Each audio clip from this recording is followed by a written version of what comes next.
guys, magluluto po tayo ng pork adobo na mayroong ampalaya. So ayan po ang aking ampalaya guys. So ginisa ko na po yung bawang at sibuyas.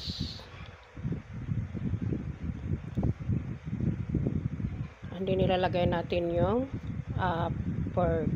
So pahaba po yun ang paghiwa niya guys, para maganda man tingnan siya.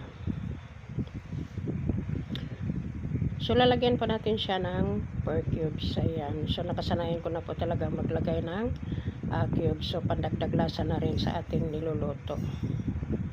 So lagyan po natin siya guys ng kunting soy sauce po na, kasi maalat kasi yung black beans na ilalagay natin. Para magkaroon na rin ng lasa yung karne.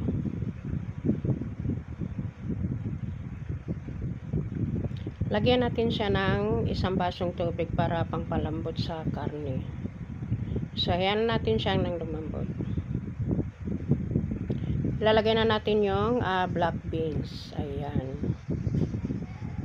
So, yung nasa apak lang ang ginamit ko guys.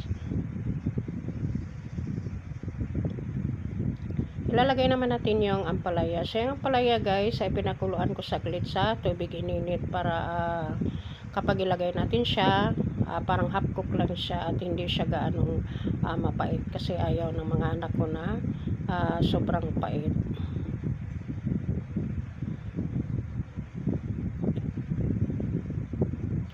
So yan na po guys, okay na po yung ating niluto. So okay na po rin yung kanyang lasa, so wala na akong dinagdag dyan.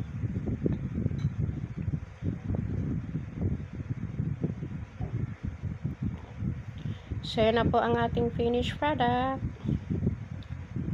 ng ating pork adobo with ampalaya at black beans.